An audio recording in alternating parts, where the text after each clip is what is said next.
Hi guys, this is Nick from MTG Unlimited, and today we're going to be doing a modern budget deck tech of Red Deck Wins. Let me start by apologizing for the quality on the picture here. I'm not a photographer, but hopefully you guys can read all the card names. If not, I will have a link to the full deck list in the explanation, where you guys can go and check that out. Starting out with the function of this deck, it's a very aggro deck. We're going to be wanting to get our opponent's life total down to 0 as quickly as possible before our deck stalls out, or they put out too many threats for us to handle. So with that in mind, let's start off with our first creature here, Vexing Devil as a 4-of. It's a 1 mana 4/3, and your opponent can either choose to sacrifice it and take 4 damage, or they can leave it on the battlefield. Usually they're going to take 4 damage and make you sacrifice it if you play this guy in turn 1, but either way it's going to be very good as a 4/3 on the battlefield, or you're dealing 4 damage to them on turn 1. So again, either way, very good. Moving on to Spark Elemental, again as a 4-of. It's 1 mana, 3/1, trample, haste, and we have to sacrifice it at the beginning of our end step, which is going to be a common theme with the rest of our creatures here in this deck. I'm going to try and play these guys as quickly as possible before our opponent can get out creatures to block with. So again, 1 mana for 3 damage if on turn 1 if they have nothing to block with is very good. I'm trying to consistently put out creatures early in the game, and then we'll move on to our spells and finish them off later. With that in mind, Hellspark Elemental as a 2-of. The reason it's a 2-of is because it costs 2 mana for a 3/1. It's not great, but it also has an Unearth ability, so I can bring it back if I'm running out of things to play or something like that. It has trample and haste, and again I have to sacrifice at my end step, which isn't a big deal, but 2 mana for 3 damage, pretty good. Mostly playing this for the consistency aspect of getting out creatures early. Moving on to Ball Lightning as a 4-of. 3 mana for a 6/1 trample haste, and I also have to sacrifice it at my end step.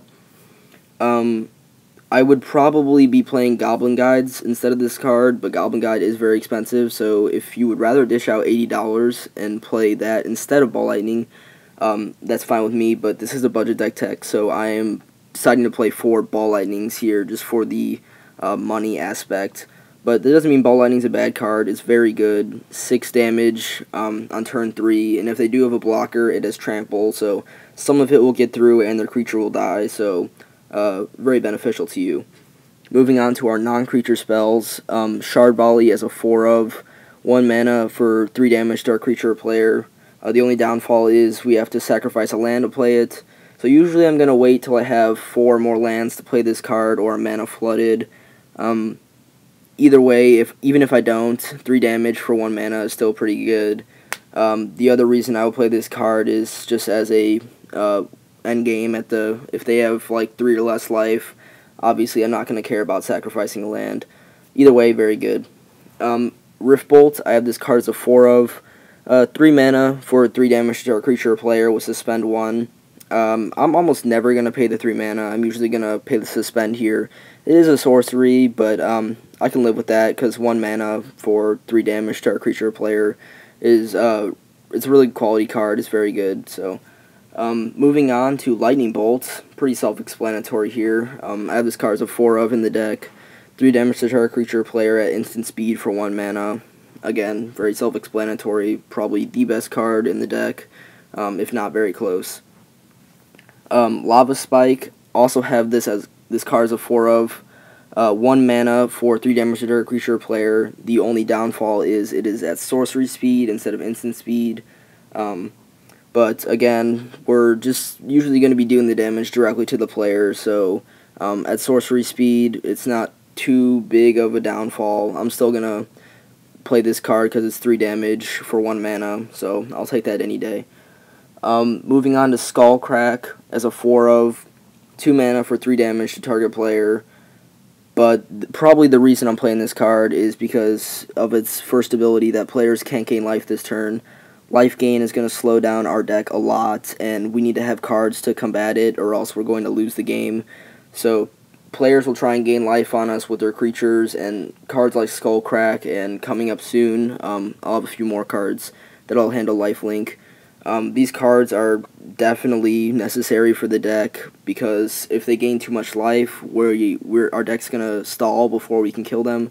So getting 3 damage in and stalling their life gain, two things we really need to do, and both in this card. So I highly recommend that as a 4 of. Moving on to Searing Blaze as a 4 of as well. 2 mana for 1 damage to target player and 1 damage to target creature that player controls. But the reason I'm playing this card is for its landfall ability. You can knock out one of their creatures with 3 damage to it, and then you also get 3 damage to the player for 2 mana. So very quality. It removes one of their creatures and deals 3 damage directly to them. So highly recommend playing this card as a 4 of. And lastly, we have Flames of the Blood Hand, also as a 4 of. It's going to be the same type of thing as Skullcrack. We're going to be paying 3 mana, which is a little on the high side. 4 damage to target player at instant speed. But it can't be prevented, which is very good, and also players cannot gain life this turn. So this card is also going to just slow down their life gain, maybe make the game last a little bit longer for you, being able to cast your spells without them gaining too much life and bring them down to 0. So highly recommend playing that as a 4 of. Thanks for watching, guys. Hope you like and subscribe, and make sure to come back and check out more videos.